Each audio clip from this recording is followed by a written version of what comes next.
Bears have officially named their team captains. We're going to talk a little bit about that. What does that mean for the team going forward? And we're also, Ryan Poles already doing some scouting, seeing at a Clemson Georgia game. We're going to talk about all and more, but you know what we got to do first? We got to play that intro, which I can't even transition smooth. I gotta change the folder. We're not even in the right folder. All right, now we're gonna play it, y'all. Peace. Bears Central, your number one place for all Chicago Bears news and content. What's going on, Bears fans? Welcome to another episode of Chicago Bears Central, your number one spot for everything Chicago Bears related. I'm the host there, Haize, but more importantly, you guys can follow the channel at Shy Bears Central on every social media platform we happen to be on. With that being said, let's go ahead and get into this content for today. So we got to start off. The team captains were named for the Chicago Bears. Today, we got Tremaine Edmonds, TJ Edwards, Caleb Williams, DJ Moore, Gerald Everett, Cole Kmet, Jalen Johnson, and Mercedes Lewis all listed as the Bears team captains. How you guys feeling? I feel good with the list. Shout out to Caleb Williams. I don't think it's been just given to him. I think he earned that spot as a team captain. I don't know what the precedent it is for the quarterback. I'm sorry, I said captain. Gerald Everett. It's Kevin Byard. My bad. Kevin Byard. Yeah, I don't know what the precedent is if the quarterback is always your team captain, but I have seen teams where the quarterback hasn't been the captain, so he's definitely earned it. I just have one thing to say. Montez Sweat is probably one of your top three best players on this team. We ain't seeing much on him about Hard Knocks on the show Hard Knocks, and he's not named a team captain. I gotta ask y'all, maybe he's just a leader by example. He doesn't need that label or something like that. But wouldn't you want a guy like Montez Sweat to be a captain on your team? I mean, I'm cool with it, but I don't look at Montez Sweat as being one of those vocal guys. And I know we talk basketball because that's what we do over here on the network. The best player doesn't necessarily mean that's the leader of the squad. You know what I'm saying? So when I'm looking at the guys that made the cuts to become the captains, I'm looking at a lot of guys that are vocal. And I would say more so vocal than Montez Sweat. So I'm not even tripping over to be 100 with you. Okay, and then that's the question. Then, if you looking at who you want to put as your captain, do you look for a more vocal guy or rah guy, or you look for a guy that's just gonna line up and be fantastic, be unbelievable every down? But I don't have any problem with any of the choices. I'm just looking at Montez Sweat like, man, he one of your best players. Why isn't he one of the captains on the team? That's it. I feel you on that. For me, the list, it kind of makes sense. I like that they mixed in, you know what I'm saying, some younger guys with some more of the older guys. Caleb Williams obviously is a rookie, so he's the youngest guy. But I like that they had, and I believe most of these are not just handed out by the coaches in some locker rooms. Sometimes these are voted on by the players. It doesn't necessarily say that the players voted for this, but this is what they got. And I'm looking at the guys that's always on the field, and I think that when you got Kevin Byard and Tremaine Edmonds and TJ Edwards, along with Jalen Johnson, to me, those are your vocal leaders defensively. We know Jalen Johnson been at the forefront these past 2 seasons, calling it like he see it. He actually came out before the start of before Caleb even got here, like, hey, don't come in here being Hollywood. So that lets me know what it was. And then we seen him in Hard Knocks pretty much doing what he do, holding guys accountable and applying pressure to the opposing team. That's what I need out of my captains. And I like the confidence that Caleb Williams brings. I like the old head mentality that Mercedes Lewis is going to bring to this. And Cole Kmet, I ain't going to lie, that was a surprising one for me. Really? Yeah, I would have thought that it would have that they had DJ Moore. I thought that it would have been more so Keenan Allen on there too. But he's not. But so I'm not mad at it. It was just a bit surprising for me. It was surprising that Keenan Allen wasn't on there? Yes. Here's the reason why it's not surprising. I understand where you're coming from, but here's the reason why it's not surprising to me. Keenan Allen's a 1-year Bear. Yeah, there's no point in him being. That's the other side of it too. I understand that. So yeah, TJ. See, I wanted to fight back on your vocal point. TJ Edwards. Do anybody remember a quote from TJ Edwards or him really stepping out? No. So what's the difference between him and Montez Sweat? That's all I'm saying. What's the difference between Montez Sweat and TJ Edwards? As far as being named captain, because I would think he's in the same, you could put him in the same box as Montez Sweat. He's not very vocal. because you Mhm. said there's vocal leaders all through this captain, all these captains of the team. I don't remember a quote from TJ Edwards. I don't remember I him think being a TJ rah Edwards rah. is more vocal on the field. Maybe he is more I vocal think on the he's field. more vocal on the I field. would say Montez Sweat is vocal on I'm the not field. saying he's not. I'm not saying that he's not vocal on the field, but I think when you look on the field, as far as like when they're in that huddle, you'll see T.J. Edwards' arms flailing more than Montez Sweat. I think Montez Sweat is a motivator. Like, I'm about to motivate you. Hey, I'm gonna slap you on your ass and tell you, hey, good job. Let's go out here and get this quarterback. But I think T.J. Edwards is more of the, all right, listen, it's third down, guys. This is what we need to do. We need to give them. I think he's more of that type of on the Okay, field vocal leader than I than get you. than Gotcha. Montez Sweat. I ain't got no problem. I just want to see more of Montez Sweat. That's all. That's just me. I want to see more of Montez. Oh, you're gonna Feel see a like lot of his work. So don't yeah, even I worry want about to it. You're hear. gonna see I a lot want of to his work. hear him, Joe. I want to hear him. What you got to say about this, bro? What's up, Yeah. Montez?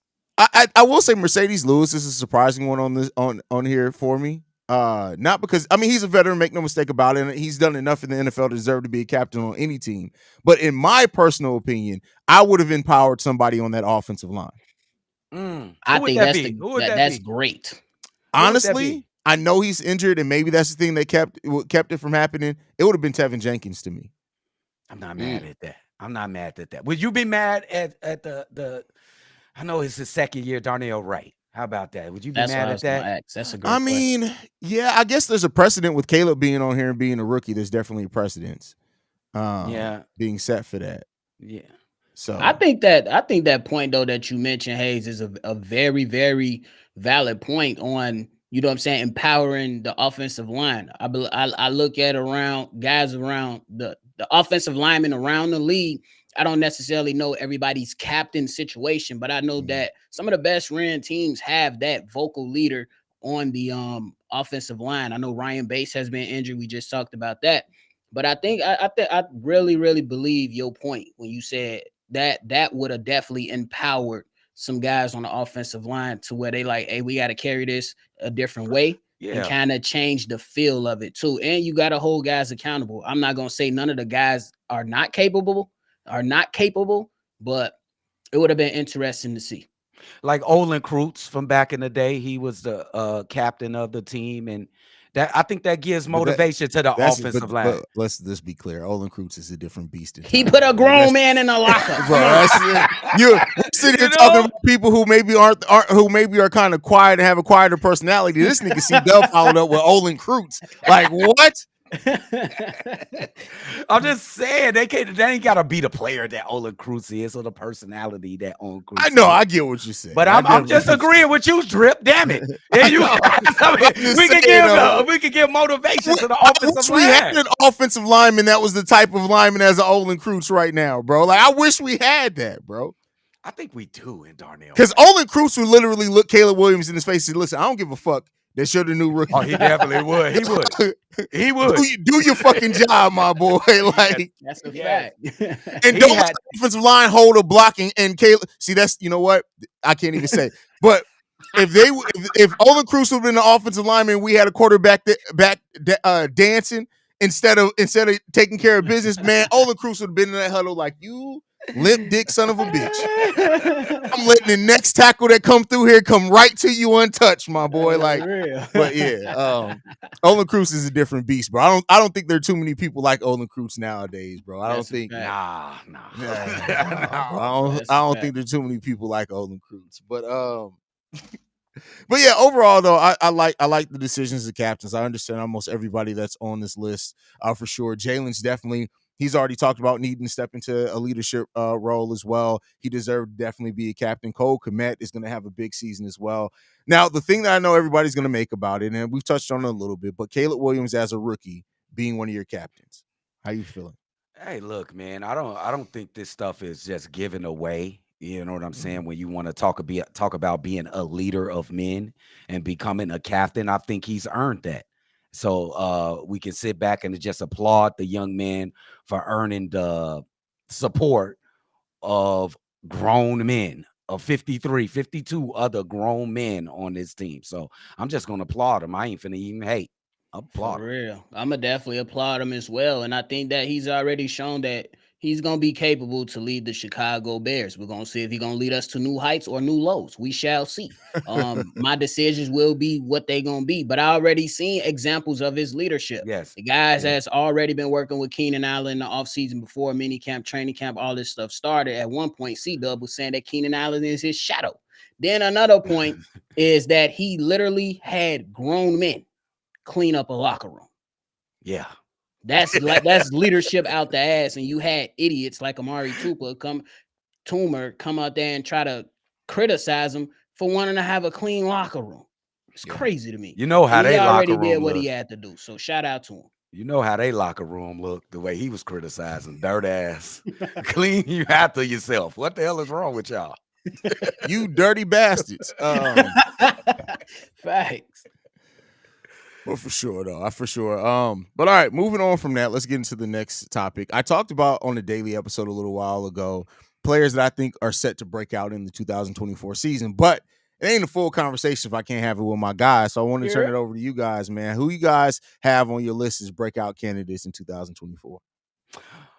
Number one, I think it's obvious. I won't go into detail. I think Caleb Williams will break out this season. I don't know if a rookie can have a breakout season, but I think Caleb Williams will break out.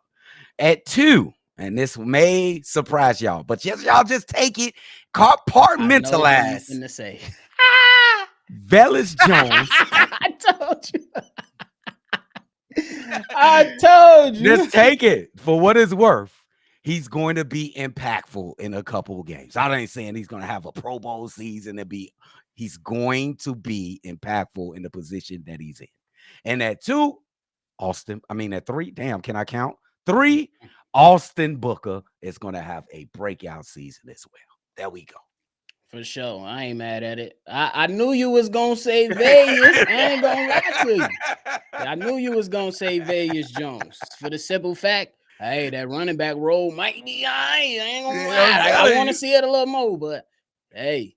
But my number one guy, I'm going with Kyler Gordon. It's just finna be one of them, bro. He definitely about to supplant himself as one of the best nickelbacks in the NFL, just simply because how physical he is, how difficult the job is at hand, and he's already shown that he's ready to elevate that. If you think you finna throw this ball in the flat and he ain't finna hit you hard, you better rethink that decision. So I'm giving a lot of love to Kyler Gordon. And then on the offensive side, I'm going to go.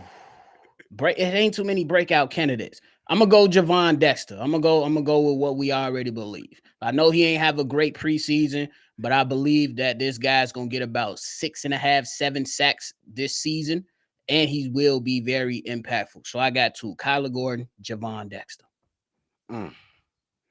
Yo, how many yards you think Roman Duzier get this season? I think he get a stack? You think he get a stack? No, he ain't get. I don't think he get a stack. It's gonna be about. I think we talked about it. I think it's like 800. It's a good gauge for him. 800. Okay, I'm thinking 800 in that. But I think he scored a lot of touchdowns. I could need like 8 touchdowns for Rome. No, bro. I think he get like 8. Running and catching. He gonna be a deep threat this year, Rome Duzier. Oh, it's definitely gonna be some of those. That pass down the sideline gonna be one, and somebody got Haize thumbs going to work. What you doing, my boy? What we doing? I had time today. I've been going off for motherfuckers today. That's all. Y'all know he got an extra man. I've been going off on people. Going off, bro. So with that, no, but here's. I like all you guys' picks, and even in my list, I left one person out that I do want to kind of throw in here, and it could be an underrated thing. I think I kind of focused more so on starters when I did my list, but I really think Terrell Smith is going to have a breakout year this year. Oh, wow. Really? I think especially, I know he's not going to get a whole lot of opportunities. I know he's the 4th cornerback technically, but I look at Terrell Smith and I say that he's going to be that cornerback. He's going to fill in some for Kyler Gordon. He's going to fill in some for Tyreek Stevenson. He's going to get a lot of opportunities. And I think that if you're talking about per snap production, so that's relative to the amount of snaps that he ends up playing, I think he could be one of the more productive corners in the league this year. Does he get 3 interceptions this season? How many did he have last season? I don't know. I don't know that. I like That's why I because I was like to base it asking. off. I want to kind of look at what he did last year because overall I think the defense is going to be in a much better place. But I kind of want to look at what he did last year first. Give me 1 second, and then For I'll sure. answer your question. That's a great question, though, Bobby. I wasn't prepared for it. Oh How yeah. dare you have follow ups? He had 1 interception and 1 passes deflected next year. So I'm going to give stats. So last year, just to give his stats: 12 games played. What's up? You want to work out? All right, go ahead. Give me Bro all- turned around like he seen The Walking Dead. Jesus Christ, bro. Yeah, just a little bit. I thought somebody caught my man lacking, bro. Not on lie. I don't lie. Did y'all hear what he said? Could y'all hear him? Yeah. How you gonna sneak up on me to say you want to work out? Just go work out, my boy. No, y'all know I've been on my health kick, so I'm glad to see that is going That's to my good. kids too, man. That's what's All up. right, so he had 12 games played last year. He had 49 total tackles, no sacks, 1 forced fumble, 1 fumble recovery, 1 interception, 1 passes deflected. So I'll say based off this, and I'm going to say based off him playing, I'll say 16 games rather than 12 games. I think that Terrell Smith is going to be good for 1 sack, two forced fumbles, 3 interceptions next year, and 5 passes deflected. Is what I'm saying for Terrell Smith. I think that's fair. I think, it's and fair. per the production, I think he's going to have a great one, man. I think Well, that's let's fair. just think I about it. hope he can get that. Let's think about it. He's the fourth cornerback. You got excellent cornerbacks in the first three. You got Kyler Gordon, you got Stevenson, you got Johnson. That means he's not going to be mainly facing like the 1s and 2s and 3s, the best receivers on the opposite team. And him himself, he can actually be on the other side. He can start for some teams. So absolutely, I agree with you. Terrell Smith will definitely have a good season coming up. Who gonna lead the secondary interceptions? Stevenson. Tyreek Stevenson. Oh, y'all with me. We think alike, Stevens, because you ain't gonna tag Johnson. You ain't gonna tag Johnson gonna be over Johnson there all the time. You're not going to pass to Johnson. Kyler Gordon is going to be used in run blitzing and pass blitzing a lot. Tyreek Stevenson showed himself to be a ball hawk last year. I think Tyreek Stevenson easily is going to lead the team in interceptions next year. Personally, he had 4 last year.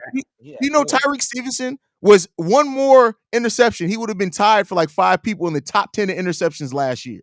That's how good Tyreek Stevenson's rookie year was. He's absolutely getting it. For sure. It's kind of under the radar too. He had a fantastic season last year. Oh, Stevenson yeah. as a rookie. Way Tyreek better than Stevenson. Gordon too.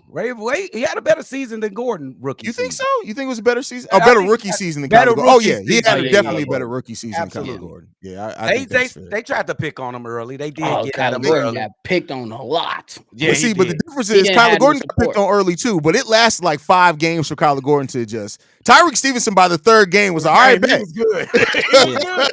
For sure. Absolutely. So yeah, Tyreek Stevenson is definitely a monster. King Booker World says Bayard's going to lead the team in interception. I hear you. Ooh. That's how you come in and put I your think stamp that's on the team. interesting. Go ahead. Could be. I see him more as a hitter. Is he more of a ball hawking guy, or if he more of a hitter? When I watch him, he more of a hitter. I see more hits when I look at his past work. More of a hitter in the box a little sometimes. Is he The like thing a ball? is that no, Kevin Byard is kind of like Robert Quinn with sacks. Every other season he has a bunch of interceptions. Okay. Like honestly, it's just like let's go through it. His first year, 0 interceptions. Second year, 8. Damn. Now his third and fourth year he had 4 and 5, so that was backed up. And then in 2020 he had 1. He played 16 games. In 2021, 5. So it's like every other year basically with him is when he have a bunch of this. Last season he had 1 and he had 0 in 2000. Well, he had 0 for the Titans and 1 for the Eagles. I forgot he split time between those 2 teams last year. So yeah, he's shaped up to have another 5 or 4 interception season. It worked out that'll in be our lit. favor. Let's go. Let's go, Bayard. I can't wait to see Brisker, bro. Damn, that's one of my favorite players. It always been. Jaquan Brisker. Yeah, Jaquan Brisker gonna have a big season too. Let's go, man. I need him to go to Pro Bowl this season, man. Just to let everybody know how good he is. I don't think everybody know how good this kid is, bro. I don't know. He gonna have to show him this year. Oh yeah, we definitely. I believe we're gonna have more than 5 Pro Bowlers this year. Yeah. Oh, for sure. Oh, hell yeah. Maybe Yeah. 5 on defense. That's what Nah, I'm well, saying. that's come on, man. Hey, that is a Jesus historic defense, Christ. bro. Yeah, Wait. That you got to be try, some you try, historic stuff. you trying to set some all time records there, my boy. But drip. Look at Montez Sweat. We don't have to argue about that, right? No. Yeah, no. TJ Edwards, Okay, Tremaine possible. Okay. Edmonds, He is a Pro Jalen Bowler already. Johnson. And how many is that? 4? We That's need one other defensive back. We can get that. That's not feasible. That can happen. It's a I long mean, shot to get all 5. But yeah, somebody hey, gonna get it's some left off. chances there. I say from the defense at least 3. At least that's good too. I Yeah. see. That's good too. All right, let's get to the last topic for today on this stream. Ryan Poles was in attendance for Clemson versus Georgia. Now, this could just be Ryan Poles who loves football going to watch a football game. I tend to think with Ryan Poles, nothing is unintentional when it comes to Ryan Poles. One of the position groups that we may have to fill in the draft are both things that the SEC and the ACC are some of the best at: defensive linemen, offensive linemen. Was Ryan Poles already scouting being at the Clemson versus Georgia game? Absolutely. This dude. He definitely was. He was there putting in the work already because he knows that your job ain't done yet, brother. The job, even if you go win a championship, you got to figure out how you're going to get another one. The job is never done in the game of sports. It's always production based. And I give him a lot of credit. Go out there and start scouting these young players. Go ahead and find your for sure guys, but then you also see if you can work on a couple projects. You got a couple raw guys that has some raw talent up in here. You help Braxton Jones become a starter on your squad. You looked at Austin Booker. He looks like he's, deemed to earn himself a starting spot. And these are guys that came in the later rounds of their respective drafts. So I say, yeah, you need to look at those guys that are for sure hits, but you also need to do your homework. So just in case the guy that's on your board is gone, you have somebody to replace those guys. So shout out to him for getting started and I already know he's gonna keep doing it. Let Poles cook. This is a roast in a crock pot. This gonna take some time. Yeah, Bro. This man, Ryan Poles, Joe, he just so proactive, bro. He just always trying to be ahead of the ball, ahead of the curve, bro. And they say he was up there looking at the defensive end, Michael Williams and Barrett Carter, who both was ass, by the way. Now, I also want to mention there were 24 either GMs or people from teams front offices at that game. So yeah. But mention this: it was 24 team representatives, but only four GMs. That's and correct. Ryan Poles was one of those GMs, being proactive, being ahead of the curve. I'm kind of liking this dude, Ryan Poles. He's like an evil. Kinda. We still kinda. Right. Now, liking like I'm comparing. You remember we started off what it was? It was one of our first Genius episodes. Genius or jackass. Yes, he's a genius. Wait, okay. let me finish. I was saying liking, like comparing. I was likening this guy to Lex Luthor, bro. Superman's villain, bro. This man always got a plan, bro. He thinking like 10 turns ahead, bro. You're like fucking Lex Luthor, bro. Leave it up to C-Dub to think outside the box, bro. When he said Lex Luthor, I'm like, what the fuck is this dude talking about? He's an evil fucking genius, bro. I don't know what he's doing now. These guys was ass. Barrett Carter and Michael. They only had 2 tackles apiece. I hope he wasn't just looking at them. I hope he was looking in the trenches, because I think that's where he needs to go next. The offensive line. We gotta concentrate there. I think we good everywhere. But get in the offensive line, Ryan Poles. But he got a plan though. I just appreciate his workmanship. He said he want to work.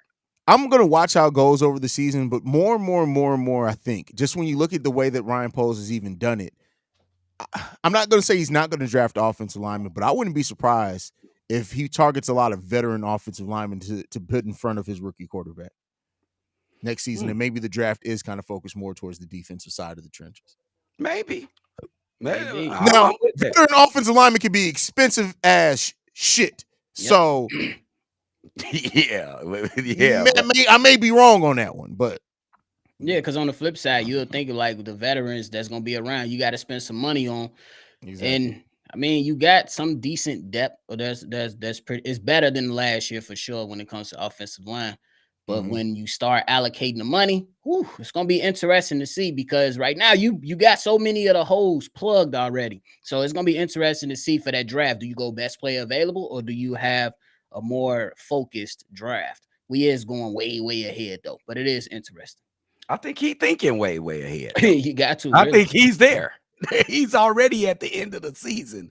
While we ain't even started the season yet. That's how good this guy is. I think that he's at the end of the season already. Once the season starts, he probably is already starting to think towards the draft. Like, you got to, like, you're still evaluating and looking over the course of the season. But I do think it's gonna come down to listen, you got to start early. You got to start early. That's a fact. Yeah, bro. Let's go, Ryan. The genius he is, bro. I answered the question way a long time ago, bro. Is he a genius or an idiot? He's a genius, obviously. Obviously. Show love to Ryan Pose, man. Genius or jackass. That was a great. I don't even remember if it was Dub or Bob. It was one of you two that said that the shit was fucking gold, bro. Oh, it was definitely C-Dub. It was Dub. So I think we now have the answer to that. Any last thoughts, guys, before we get up out of here? It's Bears week. We play a football game at the end of the week. Absolutely. For sure. I ain't got nothing but other than tune in. Tune in. Hit the subscribe button and turn on that notification bell. We heating up. As I just said not too long ago, this is a roast in a crock pot. We about to get this shit cooking for the rest of the season. Let's go. You better know that. Hey, it's exciting, man. We're going to be talking about Bears football in just a few days. I'm getting antsy. I'm getting excited. I'm not even going to lie to y'all. I'm just excited to watch some goddamn football, man. Yes, yeah, let's get this shit done. Make sure you guys are following us at Shy Bears Central. You can send us any feedback, questions, comments, concerns. Chicago Bears. By the way, maybe we're supposed to go live on Tuesdays too, right? Yeah, we'll be live at some point tomorrow. We got to talk about how after the Ayuk's deal, DJ Moore's deal looks even more like a fucking steal, bro. We got to talk about that more. We definitely Yes, sir. Man. Shout out to my boy Bobby with the Kev outfit, the bull shirt and the Bears hat. That's definitely a Kev Shout outfit. out to Big Bro. Holla at me, Bo. Y'all can follow us at Shy Bears Central. You can send us any feedback, questions, comments, concerns, ChicagoBearsCentral@gmail.com. Lastly, if you want to leave a text message and our voicemail for the mailbag, number to do so, 773-242-9336. We're the number one spot for everything Chicago Bears.